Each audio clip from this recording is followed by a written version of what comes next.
Gold, trusted gold buyers. మీరు తాకట్టు పెట్టిన బంగారాన్ని విడిపించి ఈ రోజు ఉన్న మార్కెట్ ధరకు కొనబడును.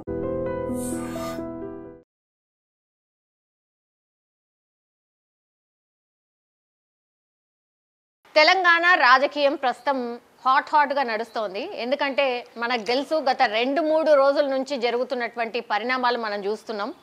బీఆర్ఎస్ చుట్టే రాజకీయం తిరుగుతున్నది. ఎప్పుడైతే కవిత గారు ఇంటర్నల్గా కేసీఆర్కి లేఖ రాసిండ్రు, అది 25 years ఆఫ్ బీఆర్ఎస్ ఈ బహిరంగ సభ ఎప్పుడైతే జరిగిందో ఆ సభ ఎట్లా జరిగింది ఏంటి అని ఇంటర్నల్గా లేఖ రాసిన అది ఎవరు లీక్ చేసిండ్రు, అసలు దీని వెనకాల ఎవరున్నారు, పార్టీలో కోవట్లు ఉన్నారు, మా సారు అంటే కేసీఆర్ దేవుడు, ఆయన చుట్టూ దయ్యాలు ఉన్నాయి.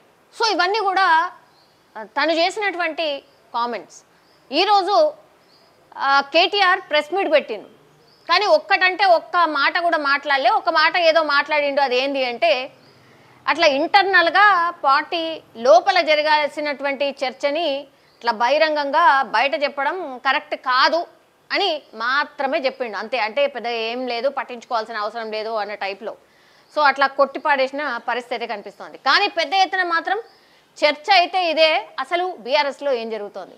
మనతో పాటున్నారు తెలంగాణ బీసీ ప్రజా సమితికి సంబంధించిన నేత నిమ్మల వీరన్న మనతో పాటున్నారు. సార్ నమస్తే. నమస్తే. ఏమైతుంది ఏంటిది అసలు? బీఆర్ఎస్ చుట్టే మొత్తం రాజకీయం తిరుగుతున్నది. మిమ్మల్ని ఎందుకు తీసుకొచ్చినా అంటే మీరు మొన్నటి వరకు కూడా కవిత గారు తెలంగాణ జాగృతి తరఫున ఈ బీసీ సంఘాలని కలుసుడు, చాలా చోట్ల మీటింగ్లు పెట్టుడు, ఇదంతా చేస్తున్నారు కాబట్టి మీరు కూడా ఆమెతో పాటు జర్నీ చేసిండ్రు కాబట్టి మరి ఏం జరిగింది ఆల్ ఆఫ్ సడన్గా ఇట్లా ఏమైతుంది బీఆర్ఎస్ పార్టీలో? ఇప్పుడు మొదటి నుంచి ఏంటంటే ఈ లేఖ వచ్చిన తర్వాత అందరూ ఆలోచనలో పడిపోయినారు. పొలిటికల్ పార్టీలు కూడా ప్రెస్ మీట్లు పెట్టే స్థాయికి వచ్చినది. పొలిటికల్ పార్టీలు కవితక్క లెటర్కు కేంద్ర మంత్రి కూడా స్పందించాల్సిన అవసరం వచ్చింది. కాంగ్రెస్ పార్టీ ఎమ్మెల్యేలు కూడా సపరేట్గా వాళ్ళకు చర్చ అయిపోయింది.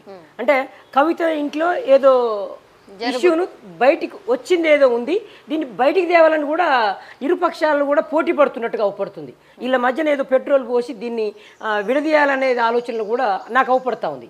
అయితే కవిత రాసింది కూడా కొంత ఈ మధ్యన కవితక్క గారు బీసీ కులాలతోని ఇంకా కొన్ని జాగృతి మీటింగ్లలో ఎంతోమంది కులాలను, ఎంబీసీ కులాలను, సంచార జాతుల కులాలను, బీసీ కుల సంఘాలను ఈ కుల సంఘాలు సమీక్షల్లో ఆమె చాలా తర్కించినది, ఆలోచన చేసినది, చర్చించినది. వీళ్ళ సాధక బాధలు, కష్టాలు ఏంది అని చర్చించిన తర్వాతనే నేను అనుకుంటా ఈ లెటర్లో ఇంత కొంత సారాంశం కూడా ఉన్నది. 42% రిజర్వేషన్లు అనేది కూడా బలంగా చెప్పినది కవితక్క గారు. 42% రిజర్వేషన్లు. ఇంకోటి సామాజిక తెలంగాణ అనే అంశం కూడా దృష్టికి తెచ్చినది. సామాజిక తెలంగాణ అంటే అది భౌగోళిక తెలంగాణ అయినది, సామాజిక తెలంగాణ కావాలి, చాలా చేయాల్సిన అవసరం ఉందని చెప్పినది. సామాజిక తెలంగాణ అంటే ఏ కులానికి ఎన్ని ఓట్లు, ఆ కులానికి అన్నే సీట్లు అనేది చర్చ వస్తుంది. మరి ఇప్పుడు అది టీఆర్ఎస్ పార్టీతో అయ్యే అవకాశం కష్టం. సామాజిక తెలంగాణ అంటే టీఆర్ఎస్ పార్టీతో అయ్యేది కష్టం. కాబట్టి ఆ లేఖలో ఈ సారాంశం ఉన్నట్టుగా ఊపడుతూ ఉంది. ఇంకోటి కవిత గురించి పాట పాడే కళాకారుని కూడా వేదిక మించి దించేసినారు. ధూమ్ధామ్ సంబంధించిన కళాకారుని కూడా అది కూడా రాసినది లెటర్లో. ఇక్కడ తప్పేమూ లేదు, అంటే నిజాలనే కవితక్క గారు తెచ్చినది. లెటర్ అంతా నిజమేనా? మొత్తం అంతా రాసిన అంశాలు కానీ అక్కగారు కేసీఆర్ దేవుడు అని చెప్పింది, తెలంగాణ ప్రదాత అని చెప్పగలిగింది. ఎందుకంటే తెలంగాణ రాష్ట్రం వచ్చింది కాబట్టి. స్వాతంత్రానికి ఎట్లయితే దేశానికి స్వాతంత్రం గాంధీ ఎట్లయితే తెచ్చినాడో ఈ తెలంగాణ కూడా కేసీఆర్ అట్లా ఉంటుండని చెప్పగలిగింది. 1, 2 మళ్ళీ పక్కనే దయ్యం అని చెప్పగలిగినది, దయ్యాలని చెప్పగలిగినది. కానీ ఇక్కడ మనం కొంత చర్చ చేసుకోవాల్సిన అవసరం ఉంటుంది. ఏంటంటే కవిత గారు చేసింది ఒక పొలిటికల్ పార్టీ స్వతంత్ర రాజకీయ శక్తి ఉంటే తప్ప కవిత గారు ఆలోచన సాధ్యం కాదు. కవిత ఏదైతే అనుకుంటుందో, కవిత గారు ఇప్పుడు అనుకునే మాటలు మాకు ఎంతకంటే చాలా 92 నుంచి మేము ఉద్యమాల నుంచి వచ్చినాం, ఏఎస్ ఉద్యమాల నుంచి వచ్చినాం కాబట్టి, బహుజన ఉద్యమాల నుంచి వచ్చినాం కాబట్టి మాకు అర్థమవుతా ఉంది కవిత గారి ఆలోచన స్వతంత్ర రాజకీయ శక్తిగా అవపడతా ఉంది, అవతరించాల్సిన అవసరం ఉంటుందని మేము అందరము అనుకుంటున్నాం. అంటే కొత్త పార్టీ స్వతంత్ర రాజకీయ శక్తి అంటే ఆ అడుగులు కూడా ఇప్పుడు పార్టీలో ఉండుకుంటా చేయటం కష్టం. ఈ మాటలు ఒక పొలిటికల్ పార్టీలో కేటీఆర్ ఏమన్నాడు ఇవ్వాలా, అక్కడ ఉండి ఏదైనా ఉంటే మన ఇంట్లో కూర్చొని మాట్లాడాలని చెప్పినట్టు కేసీఆర్ ఎక్కువ స్పందించలేదు. పార్టీ ఆఫీసులో ప్రెస్ మీట్ పెట్టి. కానీ కవిత గారు పబ్లిక్లో చెప్పగలిగింది. ఎందుకంటే ధైర్యం ఉండాలి కదా, దమ్ము ధైర్యం ఉన్నట్టు తెలంగాణ ఉద్యమం తెగించే శక్తి ఉన్నటువంటి ఆయన దమ్మున్న లీడర్గా అవపడతా ఉంది. బడుగు బలహీన వర్గాలకు ఏదో సాధించి ఇవ్వాలనేటువంటి తపన కూడా ఇప్పుడు దీంట్లో ఈ లెటర్లో దాగి ఉందని చెప్తా ఉన్నా నేను. మీరు గమనించాలి. మీరందరూ వాళ్ళు ఎందుకు ప్రెస్ మీట్ పెట్టినారు? బీజేపీ మంత్రికి ఏమి సంబంధం కేంద్ర మంత్రికి? ఎందుకు వాళ్ళు బాధపడతా ఉన్నారు? వాళ్ళకు ఇక్కడ కేసీఆర్ నుంచి ఒక కుటుంబం నుంచి ఒక వ్యక్తిని బయటికి తేవాల్సిన అనుకున్నట్టుగా అవపడతా ఉంది ఇప్పుడు ప్రజల్లో. నేను విన్నా. వాళ్ళకేం అవసరం సార్, వాళ్ళకి ఇంటర్నల్ పాలిటిక్స్ వాళ్ళు కొట్లాడుతుంటే దాని మీద పొలిటికల్ పార్టీస్ రియాక్ట్ అవుతాయి కదా. అసలు బీఆర్ఎస్లో ఈ పరిస్థితి వస్తుందని ఎవరు అనుకోలే. సొంత బిడ్డనే ఇట్లా లెటర్ రాస్తుంది, ఆ లెటరు అసలు బయటకు ఎవరు తీసిండ్రు అని ఆమెనే క్వశ్చన్ చేస్తుంది. ముందేమో అసలు ఆమె రైటింగ్ కాదేమో, ఇది అసలు ఆమెది కాదేమో అని అనుకున్నారు. తీరా చూస్తే ఆమెనే కన్ఫర్మ్ చేసింది, లేదు నేనే రాసిన, బట్ నేను మా ఫాదర్ కి రాసిన, అది ఎవరు లీక్ చేసిండ్రో తెలియదు, సొంత పార్టీలనే కోవట్లు ఉన్నారు అంటున్నది, దయ్యాలు ఉన్నారు అంటుంది. మరి ఎవరు ఆ దయ్యాలు, ఎవరు కోవట్లు ఎవరు? ఇప్పుడు ఈ మాటల ద్వారా ఇంకా కేసీఆర్ ఇప్పుడు ఎవరిని నమ్ముతాడో నమ్మడో అర్థం కావట్లేదు. ఇప్పుడు ఎవరిని నమ్మాలి? ఇప్పుడు కేసీఆర్ ఎస్సీ ఎస్టీ బీసీ మైనార్టీలు దరిదాపు కూడా పోయే అవకాశం లేదు. బడుగు బలహీన వర్గం ఎట్లా? ఇప్పుడు కేసీఆర్ గారు దగ్గర వాళ్ళ కూతురు రాసినటువంటి లెటర్ బయటకు వచ్చిందంటే ఇప్పుడు అది ఎంత తీవ్ర పరిణామం. ఇప్పుడు గేటు దాటుతామా? ఎస్సీ ఎస్టీలు బీసీలు కేసీఆర్ గారి గేటు దాటే అవకాశం ఉంటుందా? దొరుకుతుందా? ఇంతకాలం 10 సంవత్సరాల కమిటీలు లేవు, నాయకుల నిర్మాణం జరుగుతలేదు కదా. అక్కడ అధికారం వచ్చిన తర్వాత నాయకత్వ నిర్మాణం లేదు బడుగు బలహీన వర్గాలు. ఇంకెందుకు ఎంబీసీ కార్పొరేషన్ కులాలకు చాలా వెనకబడిపోయినారు, వాళ్లకు నాయకత్వం కూడా లేదు. ఎంబీసీ కార్పొరేషన్ ఉన్నది, సంచార జాతులు. ఇది కూడా నేనేమనుకుంటున్నట్టే కవితక్క గారి నుంచి స్వతంత్ర రాజకీయ శక్తిగా వస్తే ఒక నూతన రాజకీయ శక్తిగా అవతరించాలని మేము కోరుకుంటున్నాం ఫస్ట్ కవితక్క గారిని. ఇప్పుడు లెటర్ బయట రాయటము ఒక ధైర్యంతో కూడుకున్నటువంటి శక్తి. ఝాన్సీ లక్ష్మీబాయి ఇలాంటి వీరనారులు ఎంతోమంది త్యాగార ఫలితం ఉన్నది ఈ ఉద్యమాలలో. మరి అలాంటి ఉద్యమం పూలే గురించి మాట్లాడినది, పూలే నిర్మాణం బొమ్మ కావాలని చెప్పినది. పూలే అంటే ఏంది? చాలా హైందవ మతం మీద పోరాటం, అది సామాన్యమైనటువంటి విషయం కాదు. పూలే సాంఘిక సంస్కరణ ఉద్యమాల పునాది నిర్మాణం. ఆయన మహిళల మీద జరుగుతున్న దాడులకు ఎంతో పోరాటం చేసినటువంటి చరిత్ర పూలే గారిది. అలాంటి పూలేను ఈ ఇంట్లో పెట్టుకొని బొమ్మలుగా నిర్మాణం చేయాలని అసెంబ్లీ అని చెప్తే ఏమంటే రేవంత్ కూడా ట్యాంక్ బండ్ మీద పోయి వాళ్ళు కమిటీ వేసుకొని చేశారు. కానీ సార్ మొన్నటి వరకు కూడా వాళ్ళే ఉన్నారు కదా. అవును, వాళ్ళు ఉన్నప్పుడు రాని ఆలోచనలు చాలా మంది డిమాండ్ చేస్తే కొట్టి పారేసారు. వాళ్ళని నానా మాటలు అంటారు. ఇప్పుడేమో తనే ఇవన్నీ చేయాల్సింది కదా, భౌగోళిక తెలంగాణ మాత్రమే ఏర్పడింది, సామాజిక తెలంగాణ రాలేదు అని సొంత పార్టీ మీదే మాట్లాడుతుంది. అంటే తను అందులోనే ఉన్నది కదా. నేను అదే అంటున్నా, పూలే బొమ్మ తీసుకోవటం కూడా పార్టీకి కార్యక్రమం కాదు. కవిత గారు పార్టీలో ఉన్నట్ట లేనట్ట, బీఆర్ఎస్ పార్టీలో ఉన్నట్ట లేనట్ట? ఇప్పుడు అది కవితక్క గారు చెప్పాలి. ఉన్నట్టు లేనట్టు కవితక్క గారు చెప్తారు. కానీ మేమేం బీసీ కులాలు అందరము ఏమి సామాజిక తెలంగాణ అనేదే ప్రధానం. ఇక్కడ ఈ రాష్ట్రంలో భౌగోళిక తెలంగాణ వచ్చిందని చెప్పింది కవితక్క గారు. సామాజిక తెలంగాణ రావాలి. సామాజిక తెలంగాణ అంటే సంపదను కులాలకు పంచాలి. భూములు లేనటువంటి కులాలు ఉన్నారు, అది కూడా చెప్పింది. భౌగోళిక తెలంగాణలో భూములకు కొంతమందికి భూములు ఉన్నాయి, అందరికీ లేదు. 2 ఎకరాలు చిన్న సన్నకారు రైతులు ఉన్నారు, ఇంకా భూమి లేనటువంటి వాళ్ళు ఉన్నారు కూడా. వాడు మన పోయిన మనకు భౌగోళిక తెలంగాణ అనే మాట మనకు అర్థమైనది. కాబట్టి ఇప్పుడు వీళ్ళకి అందించాలంటే సామాజిక తెలంగాణ కావాలి. మరి సామాజిక తెలంగాణ కేసీఆర్ గారు తీసుకొచ్చే ప్రయత్నం ఏమైనా చేస్తారు అనేది కూడా మనకు తెలియాలి. ఇంకో విషయం ఏమో అనుకుంటున్నాం అంటే అసలు కవిత గారే రాష్ట్ర అధ్యక్షులుగా అయ్యే అవకాశం కూడా ఉండే అవకాశం ఉంటుంది ఇవన్నీ చేయాలంటే. ఈ కార్యక్రమాలు చేస్తుంటే కేసీఆర్ గారు మరి ప్రోత్సహిస్తూ ఉండు కదా, మీరు గమనించాలి. కవిత గారు సామాజిక తెలంగాణ అంటే అక్కడ ముందుకు వస్తూ ఉంది, ప్రెస్ మీట్లు పెడతా ఉంది, జిల్లాలు తిరుగుతూ ఉంది, నిరంతరంగా కార్యక్రమాలు నడుస్తున్నవి. కవితక్క గారి కార్యక్రమాలు నిరంతరంగా నడుస్తుంది, కులాలలో పోతూనే ఉంది. ఎక్కడ ప్రతి భద్రాచలం కానీ, అటుపోతే ఖమ్మం కానీ, ఇటుపోతే నాగర్ కర్నూలు కానీ, అటుపోతే కామారెడ్డి కానీ, ఇటుపోతే హైదరాబాద్ కానీ, ఇందిరా పార్క్ కానీ, ఎన్నో డెడికేషన్ కమిషన్ కానీ, ఇవన్నీ పార్టీకి చూడండి. మీరు అసెంబ్లీలో డెడికేషన్ కమిషన్ వీళ్ళు కులాల బిల్లు పెట్టినప్పుడు అసెంబ్లీలో పార్టీ బైకాట్ చేసింది, పార్టీ వ్యతిరేకించి బయటికి పోయింది. కానీ కవితక్క గారు అసెంబ్లీలో కూర్చొని మాట్లాడింది. దీన్ని ఎట్లా చూడాలి? ఇది ఉద్యమకారులు గుర్తుంచుకోవాల్సిన అవసరం ఉంటుంది. ఈ పోరాటాలు చేసినట్టు వచ్చిన వాళ్ళం కాబట్టి మేమేం కోరుతున్నాం, కవితక్క కరెక్ట్ లైన్లో ఉన్నది. సామాజిక ఆలోచన విధానం ఇప్పుడు అవుపడతా ఉంది. ఈ రాష్ట్రంలో కొత్త కాంగ్రెస్ మీరు ఎట్లా నమ్ముతున్నారు? ఇప్పుడు తను బీఆర్ఎస్ పార్టీలోనే ఉన్నది కదా, లైన్ వేరా కానీ పార్టీ బీఆర్ఎస్ దే. మీరు ఎట్లా నమ్మగలుగుతున్నారు? ఇంట్లో కార్యక్రమాలు నడుస్తున్నాయి ఇప్పుడు మనకు. మేమన్నీ కవితకి ఇంట్లో కార్యక్రమాల ద్వారా నిరంతరము అవుపడతా ఉన్నాం. అక్కడ మా బాధలు కష్టాలు చెప్తున్నాం. ఈ రాష్ట్రంలో కాంగ్రెస్ పార్టీ 70 సంవత్సరాలుగా మోసం చేస్తూ ఉన్నది. ఇక్కడ ఇంత వెనకబడి ఉన్నామంటే కేసీఆర్ వచ్చి 10 సంవత్సరాలు అయింది కదా. ఈ కాంగ్రెస్ పార్టీ మొదటి నుంచి ఉన్నది, కానీ ఇంకా ఈ సమస్యలు అవుపడతా ఉన్నవి. సామాజిక తెలంగాణని రాహుల్ గాంధీ మాట్లాడుతూ ఉండు, రాజ్యాంగం పట్టుకొని రాహుల్ గాంధీ తిరుగుతూ ఉండు. ఒక పక్కన నిన్న మీటింగ్ పెట్టి జహీరాబాద్లో సామాజిక తెలంగాణ అంటుండు, సామాజిక న్యాయం అంటుండు. ఎవరు? మన ముఖ్యమంత్రి. చూడండి మీరు, ఒక పక్క ఢిల్లీకి పోతుంటాడు. అంటే ఇదంతా ఏమవుపడుతుందంటే ఈ రాష్ట్రంలో ప్రజల సమస్యలు ఇంకా ఎక్కడున్నాయి అక్కడనే ఉన్నవి. ప్రజల సమస్యలు మాట్లాడుతూ లేరు, మాట్లాడాల్సిన వాళ్ళు మాట్లాడతలేరు అంటున్నాం. ప్రజా గొంతుకు లేవు. ఇవాళ కవితమ్మ ఏం చేసింది? ఒక జాగృతి మూవ్మెంట్ తీసుకొని బీసీ కులాలను యూపీఎఫ్ యునైటెడ్ ఫ్రంట్ ఒకటి ఎస్టాబ్లిష్ చేసి దానికి ఒక కన్వీనర్ని గడ్డరామచంద్రరావు లాంటి వాళ్ళను పెట్టి నిర్మాణం చేసి దాంట్లో వడ్డీర కులానికి సంబంధించినటువంటి కొంతమంది వ్యక్తులను పెట్టి, కొంతమంది పద్మశాలీలకు సంబంధించిన వాళ్ళని పెట్టి, కొంతమంది వంశరాజులకు సంబంధించిన వాళ్ళను కార్యకర్తలుగా నిరంతరం రజకులను, నాయి బ్రాహ్మణులను, ఇలాంటి కులాలను వెంబడి పెట్టుకొని రాష్ట్ర వ్యాప్త పర్యటనలు చేస్తూ ఉందని చెప్తా ఉన్నాను నేను. కాబట్టి దీని ద్వారా ఏమర్థమవుతుంది?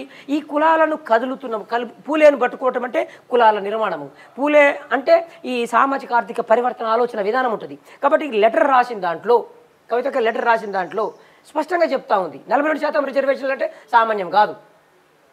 కేసీఆర్ గారు పోయినసారి అది 18% అమలు చేసిండు. మరి కవితకు 42% అంటుంది. అంటే కాంగ్రెస్ పార్టీ ఎజెండా ఇది. ఈ ఎజెండా ఎవరిది? Congress party agenda. ఎన్నికల ఎజెండాలు ఉన్నాం ఇప్పుడు మనం ఈ రాష్ట్రం ఎక్కడుంది? ఎన్నికల ఎజెండాలో ఉన్నది. చూడండి, ఢిల్లీ దాకా తీసుకుపోగలిగేటట్టు చేసింది. కొన్ని కులాలు, ఆర్కృష్ణ లాంటి కుల సంఘాలు కానీ, ఇంకొకటి కొంతమంది బీసీ కులాలు, ఎమ్మెల్సీ లాంటి కొంత ఈ వాయిస్లోకి వచ్చారు. కవిత ఏదైతే నినాదం తీసుకొని బయటకు వచ్చినదో కొన్ని కుల సంఘాలు ఇలా సైలెంట్ కూడా కదా. చూడండి, ఏ కుల సంఘం అడుగుతుంది? ఇలా మీకు వినపడుతుందా 42% రిజర్వేషన్లు? మళ్ళీ కవితకు లేపితే మళ్ళీ అంటే సామాజిక ఆలోచన విధానం అవుపడుతుందని మేము కోరుతున్నాం. కవితక్కను మేము ఏం కోరుతున్నాము? నిలబడాలి, ఎవరో ఒకరు మాట్లాడాలి. ఈ జాతుల కోసం ఎవరో ఒకరు మాట్లాడాలి కదా. ఇవాళ జయలలిత గారు అక్కడ కొంత ఆ రాష్ట్రం నుంచి, తమిళనాడు నుంచి కూడా ఈ 69% రిజర్వేషన్లు అమలు అవుతున్నవి. ఎట్లా సహజమవుతుంది? అక్కడ 69, ఇక్కడ 50కి దిక్కు లేదంటారు. ఇవాళ సంచార జాతుల కులాలు అనేటోళ్లకు, ఎంబీసీ కార్పొరేషన్ కులాలకు రిజర్వేషన్లు అందుతలేవు. ఓసీలకు రిజర్వేషన్లు ఉన్నవి, సంచార జాతుల కులాలకు లేవు. సో బీఆర్ఎస్ లో తను ఉంటూ బీఆర్ఎస్ ని క్వశ్చన్ చేయడం కరెక్ట్ అంటున్నారు ఒకటి. తర్వాత ఇంకోటి మీరు ఏం చెప్తున్నారు అని అంటే, బీఆర్ఎస్ లో ఉంటే ఇక లాభం లేదు, ఆమె కొత్త పార్టీ పెడితేనే కరెక్ట్ గా ఉంటది అని ఇంకోటి. అది సాధ్యం అవుతుందా? ఒకటి, ఆమె నిల్చోగలుగుతుందా? నిజంగా ఫైట్ ఇవ్వగలుగుతుందా? చూడండి, భారతదేశంలో ఇప్పుడు మహిళలు ఎంతో మంది ముఖ్యమంత్రులైన చరిత్ర ఉంది.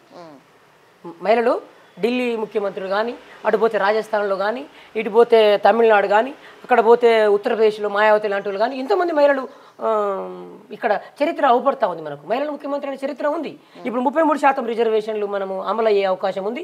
బీసీ కులాల లెక్కలు రాబోతా ఉన్నవి. తర్వాత మహిళల రిజర్వేషన్లు అంటే ఈ లెక్కన చూస్తే మహిళల నాయకత్వం ఇక్కడ 0 ఉంది. కవితమ్మ ఇప్పుడు చూడండి, హాట్ ట్రాఫిక్ మగవాళ్ళతో సమానంగా ఇవాళ మహిళ పబ్లిక్లో చర్చ చేస్తూ ఉంది. చర్చ చేస్తుంటే అవతల వాళ్ళు బీసీ మంత్రులు అన్నట్టు. కానీ అట్లనే ఆమె మీద ఎలిగేషన్స్ కూడా ఉన్నాయి కదా, లిక్కర్ స్కామ్ ఉంది కాబట్టి, లిక్కర్ స్కామ్ తర్వాతనే బీఆర్ఎస్ పార్టీలో దూరం పెట్టిండ్రు అని. మన సీఎం మీద కూడా వచ్చింది కదా, ఎరాళ్ళకి సంబంధించిన కేసు. ఇలా సీఎం ఉండు కదా, రాహుల్ గాంధీ వాళ్ళ అమ్మ, వాళ్ళ మదర్, వాళ్ళకు కూడా ఉంది కదా. చంద్రబాబు కూడా ఉన్నాడు కదా, చంద్రబాబు కూడా కేసులు ఉన్నాయి కదా. ఆయన మీద ఎవరు చేయొద్దని చెప్పారు కదా. ఇప్పుడు ఇంకో ఎవరి మీద లేవు, ఏ ముఖ్యమంత్రుల మీద లేవు. ప్రజా జీవితానికి వీటిని బూస్గా చూపించాల్సిన అవసరం ఉండదు కదా. కేసులే ప్రాతిపాదిక కాదు కదా. ఇవాళ బీజేపీ పార్టీ రాజ్యాంగాన్ని చేతులకు తీసుకున్నది అనేది మనకు అవుపడతా ఉంది. ఇవాళ గవర్నర్ల పాలనలో ఉందని పోయిన కేసీఆర్ గారు ఎన్నో రకంగా బాధపడ్డారు. ఇవాళ ఇప్పుడు ఏమంటుండే, నిన్న కూడా ఇవాళ కూడా అవసరం మేము కూడా గవర్నర్ గారు వస్తా అంటుండే మన కేటీఆర్ గారు ఇష్యూ మీద, ప్రజల ఇష్యూ మీద. మనం కోరుతున్నాము? వ్యక్తిగత జీవితాన్ని ఈ చూపించాల్సిన అవసరం లేదు. మీరు ప్రజల కోసం ఒక మనిషి ప్రజా సమస్యల పరిష్కారం కోసం మాట్లాడుతూ ఉంది. ఇది మేము అక్కలో చూసేటువంటి న్యాయంగా మాట్లాడుతూ ఉంది. రాజ్యాంగ హక్కులు అంటా ఉంది. సామాజిక న్యాయం అంటే రాజ్యాంగ హక్కులు. మరి ఇవాళ అసెంబ్లీలో అంబేద్కర్ బొమ్మకు కూడా గేట్లకు తాళాలు వేస్తే ధర్నా వాయిస్గా వినిపించినది, బలంగా వినిపిస్తూ ఉంది. అంటే కవితక్క గారు లెటర్ రాయటంలో మంచిగా చేసిందని మేము కోరుతున్నాం. పొలిటికల్ పార్టీలో రాజకీయ చర్చ అయింది అంటున్నాం. మేము 42% రిజర్వేషన్లు పొలిటికల్ పార్టీలో చర్చ అయింది అంటున్నాం. అది మాట్లాడతలేరు. బండి సంజయ్ గారు అది మాట్లాడాలని కోరుకుంటున్నారు. 42% రిజర్వేషన్ల గురించి మాట్లాడాలని నేను కోరుకుంటున్నా. ఇప్పుడు ఇంకో వేములవాడ నుంచి ఒక ఎమ్మెల్యే ప్రెస్ మీట్ ఇంట్లో వాయిస్ ఇచ్చినాడు. అన్నను కూడా చెప్తా ఉన్నా. కొన్ని క్వశ్చన్స్ వేసిండ్రు. నా క్వశ్చన్లు 10, 4, 5, 6 రాసుకొని చదివినాడు. నేను రాసుకోకుండా చెప్తా ఉన్నా. 42% రిజర్వేషన్ల గురించి మాట్లాడమంట. ఆమె రాసింది నిజమే కదా. సామాజిక తెలంగాణ అంటుంది నిజమే కదా. ఇవాళ నీ సీఎం కూడా సామాజిక న్యాయం అంటుండు నిజమే కదా. మరి కవితమ్మ చెప్పింది నిజమే, మీరు మీ సీఎం చెప్పింది నిజమే అంటారు. నేను సామాజిక తెలంగాణ అనగానే ఇలా లెటర్ రాసిందో రాయలేదో ఒకరోజు ముందు సీఎం జహీరాబాద్లో మీటింగ్ పెట్టుకొని ఏం చెప్పినాడు? సామాజిక తెలంగాణ అని ఇచ్చినాడు. కవితమ్మ ఏజెండే కదా, నిజమే కదా అంటారు. నేను మీరు గమనించండి. అంటే చూడండి, వేరే పొలిటికల్ పార్టీలలో కవితమ్మ రాసిన ఎజెండా అమలు అవుతుంది అంటున్నా నేను. ఇవాళ సీఎం గారు సామాజిక తెలంగాణని జహీరాబాద్లో ప్రకటించడము కవితమ్మ గారి ఎజెండా అంటున్నా నేను. ఇంకా ప్రశ్నించేది ఏంటి? ప్రభుత్వాన్ని ప్రశ్నిస్తుంది. ఇప్పుడు పొలిటికల్ పార్టీలో ప్రశ్నించడం వేరు, కవితమ్మ గారు నిలబడి ప్రశ్నిస్తుంది అంటున్నా నేను. ఎమ్మెల్యేలు భయపడతా ఉన్నారు. ఇప్పుడు చూడండి, కాంగ్రెస్లో ఎందుకు మీకు వణుకు వస్తుంది, ఎందుకు మీకు సిగం వస్తుంది అంటారు. నేను బీసీ మంత్రులకు మీకు ఎందుకు సిగం వస్తుంది? కవితమ్మ లెటర్కు మీకు ఎందుకు సిగాలు ఎందుకు అతాలో కూర్చున్న మీడియా చూడండి, మొత్తం ఇవాళ కవితమ్మ గురించి చర్చ నడుస్తూ ఉంది. సామాజిక న్యాయం అంటే కవితమ్మ గురించి చర్చ నడుస్తూ ఉంది. సామాజిక న్యాయం రావద్దా? నా బీసీలకు 42% రిజర్వేషన్ రావద్దా? ఈ ప్రజల సమస్యల గురించి ఎవరు మాట్లాడొద్దా? ఇప్పుడు కవిత గారితోని తెలంగాణ జాగృతికి సంబంధించిన నాయకులు మీలాంటి కుల సంఘాలు వాళ్ళే ఉంటున్నాయా? బీఆర్ఎస్ కి సంబంధించిన నాయకులు కూడా ఉంటున్నారా ఇందులో? అరుదుగా జిల్లాలో పోయినప్పుడు వచ్చి కలిసిపోతారు, వస్తూనే ఉండరు అంతే. ఓకే, ఇప్పుడు ఆమెను ప్రజా సమస్యలు మాట్లాడటానికి ప్రజల నిరంతరంగా ఆ సామాజిక స్పృహ ఉన్న వాళ్ళందరూ ప్రయాణం చేయాల్సిందే. ఎవరు ఆపితే ఆగేది కాదు, ఎవరు ఆపితే ఆగేది కాదు. ఇవాళ నేను మాట్లాడకున్నా ఇంకెవరు కవితక్క మాట్లాడుతుంది కాబట్టి కవితక్కతో ఈ సమాజము నడిచే అవకాశం ఉంటుంది. ఇవాళ ఈ రాష్ట్రంలో సామాజిక న్యాయం గురించి చర్చ లేదు. ఇవాళ రేవంత్ ప్రకటించినాడు సామాజిక న్యాయం గురించి. జహీరాబాద్లో సామాజిక న్యాయం గురించి ఇవాళ రేవంత్ ప్రకటించినట్టే కవితమ్మ గారు మాట్లాడే ఇన్ని రోజులు ఏమన్నా అన్నాడా? నేను ఇప్పుడు ఐ డ్రీమ్ సాక్షిగా చెప్తా ఉన్నా, ఇంతకాలము సామాజిక న్యాయం అని అన్నాడా? భారత రాజ్యాంగాన్ని పట్టుకొని రాహుల్ గాంధీ తిరుగుతుంటే ఎన్నడన్నా ఇప్పుడున్న సీఎం సామాజిక న్యాయం అని అన్నాడా? కానీ ఇవాళ కవితమ్మ లెటర్ రాసిన తర్వాత తెల్లారే నువ్వు నువ్వు పోయి ఒక సభలో సామాజిక న్యాయం అని మాట్లాడినటువంటి చర్చ వచ్చింది. ఎందుకు వచ్చినది అంటే కవితమ్మ ఎజెండానేగా ఇప్పుడు బయట చర్చ నడుస్తూ ఉంది. తప్పులేదు, ఈ రాష్ట్రంలో సామాజిక న్యాయం రావాలి.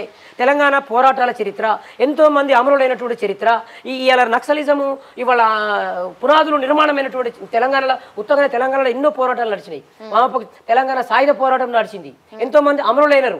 తెలంగాణ రాష్ట్రంలో ఈ కులాల చరిత్ర ఉంది, నవాబు అణచివేసిన చరిత్ర ఉంది. సరే, ఈ కుల సంఘాలన్నీ కవితక్క గారిని నమ్ముతున్నాయా? ఒకటి, మధ్యలో ఈ ఆర్ఎస్ ప్రవీణ్ గారు కూడా ఇట్లనే ఓ పార్టీ పెట్టారు, ఆ తర్వాత ఎటు పోయిందో తెలియనటువంటి పరిస్థితి. గట్లే అవుతుందా ఇది కూడా? తాత్కాలికంగా వచ్చి ఏదో ఓట్లు చీల్చుకొని ఆ తర్వాత మళ్ళా పోయి బీఆర్ఎస్నే కలుస్తుందా? ఏమవుతుంది? ఇప్పుడు ఎవరైనా ప్రజల సమస్యలు పరిష్కరించే దశలో ఉన్నప్పుడు ప్రజల సమస్యలు మాట్లాడితే ప్రజలు ఓట్లు వేస్తారనేది ఇప్పుడు ఈడ అర్థం అవుతా ఉంది. ఇప్పుడు కవితమ్మ గారు ప్రజల సమస్యల గురించి మాట్లాడుతూ చర్చిస్తూ ఉన్నారు కాబట్టి ప్రజలు ఆమెకు చూడండి బ్రహ్మరథం పడుతున్నటువంటి చరిత్ర అవపడుతుంది. నేను కవితమ్మ గారిని ఏం కోరుతున్నట్టే స్వతంత్ర రాజకీయ శక్తిగా రావాలని చెప్తున్నాం. ఈ మానవ జన్మలో ఆస్తులు చూసినది, పదవులు చూసినది, అన్ని చూసి వచ్చినది. సామాజిక న్యాయం చేయటం అంటే, సామాజిక తెలంగాణ అంటే అది ఒకటే అల్టిమేట్ పవరే. నువ్వు పవర్లో ఉంటే తప్ప కేసీఆర్ గారు పవర్ ఉన్నది. ఇప్పుడు బీఆర్ఎస్ లో ఉంటే ఆ పవర్ రాదు. ఎట్లా రాదు? చెప్పింది కదా, భౌగోళికంగా అయిందని చెప్పింది ఆమె. లెటర్లో చెప్పినది, పబ్లిక్ లో మాట్లాడుతున్నది చెప్పింది. భౌగోళిక తెలంగాణ అయినది, భౌగోళిక తెలంగాణ అయినది అని కవితక్క గారు ఎన్నోసార్లు చెప్పినది. ఇంతకంటే చర్చ ఏం కావాలండి? ఇంతకంటే బలమైన సాక్ష్యం ఏం కావాలి మనకు? సో ఇంకో కొత్త పార్టీ రావాలి తప్పదు. ఈ రాష్ట్రంలో కేసీఆర్ నాయకత్వాన్ని చూసినారు, కాంగ్రెస్ ఫస్ట్ నుంచి చూస్తున్నాము. అది అవపడుతుంది. కాబట్టి మళ్ళీ కేసీఆర్ రావాలని ఆమె చర్చ ఉందా? సామాజిక న్యాయం లెటర్ రాసింది, మళ్ళీ నాయనగారు రావాలని ఏం చెప్పలేదు కదా. చెప్పినదా? ముఖ్యమంత్రి కేసీఆర్ కావాలని చెప్తుందా? ఇప్పుడు సామాజిక తెలంగాణ అంటుంది. సామాజిక తెలంగాణ అంటే ఏంది? ఆమె ముఖ్యమంత్రి కావాలి. అందుకని మేమేం చెప్తున్నాం, కేసీఆర్ గారు మనసులో మాట చెప్పింది, నేనే ముఖ్యమంత్రి అయితా. ఇక సామాజిక ఇప్పుడు పూలేని తీసుకుంది. సావిత్రిబాయి పూలే అంటే ఏంది? మహిళలకు విద్య చెప్పినటువంటి చరిత్ర. మళ్ళీ ఆలోచన నువ్వు తీసుకున్నావు అంటే ఇవాళ కవితమ్మ ముఖ్యమంత్రి అయితేనే ఈ సామాజిక తెలంగాణ. ఈ 42% రిజర్వేషన్లు ఇవ్వాలన్నా నువ్వు సామాజిక తెలంగాణ అంటే ఒకటే కాదు, భూమిలో భాగస్వామ్యం పంచాలి, ఆర్థిక ఫలాలు పంచాలి, కాంట్రాక్టర్లు ఎన్నైతే ప్రభుత్వ కాంట్రాక్టు పదవులలో కాంట్రాక్టులు ఉన్నాయి కదా, ఇవాళ కాంగ్రెస్ పార్టీ వాళ్ళ బంధువులకు ఇచ్చుకుని చెప్తా ఉండు, వాళ్ళ ఎమ్మెల్సీ చెప్తా ఉండు కదా, వాళ్ళ ఎమ్మెల్సీ చెప్తా ఉండు కదా, మీకెందుకు రెడ్ల నా కొడుకులారు అంటా ఉండు ఆయన. అదంతా దాగి ఉంది ఇలా. అంటే మేము వల్గర్ లాంగ్వేజ్ కాదు, అది తేవద్దు ఆ మాట, కానీ చెప్తున్నాం. ఒక్కొక్కరు ఒక్కొక్క రకంగా మాట్లాడతారు. ఆ పదవులు కూడా ఆ వాటా కావాలి. అన్ని రంగాల్లో తెలంగాణ సంపదలో రాజకీయ, ఆర్థిక, సామాజిక పరివర్తన జరగాలంటే కవితమ్మ ముఖ్యమంత్రి కావాలి. మీరు మాట్లాడే మాటలు నిజం కావాలంటే, కవితమ్మ ఏదైతే మాట్లాడుతుందో అవి నిజం కావాలంటే, అవి అందాలంటే అల్టిమేట్ ఒకటే, పవరే, సీఎం కావాలి తప్ప ఏం లేదు. ఆయన కేసీఆర్ గారు ముఖ్యమంత్రి అయిన కాబట్టి రైతు బంధు ఇచ్చినాడు, అదొక ఎజెండా. మీరు సామాజిక తెలంగాణ కావాలంటారు కాబట్టి సామాజిక న్యాయం కావాలంటే మీరు ముఖ్యమంత్రి కావాల్సిందే తప్ప ఆల్టర్నేట్ అయితే నాకు అవపడతలేదు. ఇదైతే నిజం, ఇదైతే నిజం చెప్పి. ఎందుకు మేము దాచుకొని ఆమెను పక్క మార్గం తీసుకుపోతానికి రాలే, నేను చెప్తలేను, మేము తప్పు సలహాలు ఇవ్వను, కోర్టులో సలహాలు ఇచ్చే నేచర్ కాదు మాది. మీరు ఏదైతే చేయాలనుకుంటారో ఈ సమాజంలో ఈ 42% రిజర్వేషన్లు కావాలంటే ఇలా స్థానిక సంస్థల ఎన్నికల్లో కాంగ్రెస్ పార్టీ నడుపుకోవచ్చు, ఇష్టం లేదు కదా, చిత్తశుద్ధి ఉంటే చేయొచ్చు బీసీల పట్ల. కాబట్టి 42% మాట్లాడమని చెప్తా ఉంది కేసీఆర్కు, మీ పార్టీ ఎజెండా తీసుకోమని చెప్తా ఉంది. ఎవరు? కవితమ్మ టీఆర్ఎస్ పార్టీ ఎజెండాలో మార్చుకోండి అని చెప్తుంది. పార్టీకి ఈమె సలహాపూర్వకం అనొచ్చా, మరి పార్టీని మేల్కోమని అనొచ్చా తెలియదు నాకు. కానీ 42% రిజర్వేషన్లు టీఆర్ఎస్ పార్టీ తీసుకోమని చెప్తుంది, తప్పలేదు. 42 కాదు 60% కూడా ఇవ్వచ్చు. అంటే చిత్తశుద్ధి ఉండాలి. అంటే నువ్వు సీఎం కావాలి. అది కేసీఆర్ అవుతాడా, అది కేటీఆర్ అవుతాడా, కవితం అవుతుందా, అది వాళ్ళు తెలుసుకోవచ్చు కాక. ఇది పార్టీ, ఇది ప్రజల సమస్య. కవితమ్మ రాసింది ప్రజల సమస్య, కుటుంబ సమస్య అయితే వాళ్ళు మాట్లాడరు. ఎవరు? బీజేపీ మంత్రి మాట్లాడు, ఇక్కడున్న ఎమ్మెల్యేలు కాంగ్రెస్ ఎమ్మెల్యేలు మాట్లాడరు, అద్దంకి దగ్గర కూడా మాట్లాడినాడు. అది కుటుంబ సమస్య అనేది తప్పు. ఆమె ప్రజా జీవితంలో ఉన్నది, ఆమె ఒక ఎమ్మెల్సీ ఉన్నది. మీరు 42% రిజర్వేషన్ల గురించి చర్చ చేయమని పట్టుబట్టినది. మీరేం కాంగ్రెస్ పార్టీ పారిపోయినది, బిల్లు పెట్టమని అడిగినది, అది కాంగ్రెస్ పార్టీ పారిపోయినది. మిగతా పక్షాలు వ్యతిరేకించినవి, కానీ సిపిఎం అట్లాంటి పక్షాలను కలిసి వచ్చినది. చూడండి, ఈ 42% రిజర్వేషన్లు వామపక్షాలతో కలిసి ప్రయత్నం చేసినది, కుల సంఘాలతో కలిసి ప్రయత్నం చేస్తున్నది. ఇదంతా ప్రజా జీవితం అంటున్నాం వ్యక్తి.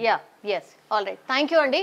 సో మొత్తం మీద అది ఇంకో చర్చ అన్నమాట ఇది టోటల్లీ. అంటే ఈ కుల సంఘాలు ఏవైతే ఆశ పెట్టుకున్నాయో మాకు న్యాయం జరుగుతుంది, మేము సామాజికంగా ఎదగగలుగుతాం, మాకు కూడా పదవులు రావాలి అని పెద్ద ఎత్తున చర్చ నడుస్తుంది. కాబట్టి ఖచ్చితంగా కుటుంబ వ్యవహారమా ఇంకోట అది తర్వాత, కానీ మా కోసం మాట్లాడుతుంది కాబట్టి ఆమె నిజంగానే పవర్లో ఉంటే ఇవన్నీ సాధించగలుగుతుందని నమ్ముతున్నాం. కాబట్టి మేము కూడా ఏమనుకుంటున్నాం, కోరుతున్నాం ఏంటి అని అంటే ఆమె కూడా ఒక పవర్ సెంటర్ కావాలి, ఆమె కూడా ఒక కొత్త పార్టీ పెట్టాలి, ఆమె సీఎం అయితేనే ఇవన్నీ సాధ్యమవుతుంది అనిపిస్తున్నది. మరి ఆ దిశగా అడుగులు వేస్తుందా లేదా చూడాల్సిందే. బట్ ఒక కొత్త చర్చనైతే స్టార్ట్ అయింది. కుటుంబ వ్యవహారం కాదు అంటున్నారు ఏకంగా. సో ఈ కుల సంఘాల నాయకుల ఆశ ఏంది అంటే మా తరఫున పోరాటం చేస్తుంది కాబట్టి అది నిజం కావాలి, మా నాయకురాలుగా ఆమె కూడా నిల్చుంటే ఇంకా బాగుంటుంది అనేది అభిప్రాయం అయితే వ్యక్తమవుతుంది. చూడాలి, రకరకాల అభిప్రాయాలు అయితే వస్తున్నాయి. ఇప్పుడు సెంటర్ ఆఫ్ ది అట్రాక్షన్ అనుకోండి, లేకపోతే టాక్ ఆఫ్ ది టౌన్ అనుకోండి, ఎవరు అనంటే కవిత గారు, ఎమ్మెల్సీ కవిత గారు, కల్వకుంట్ల కవిత గారు.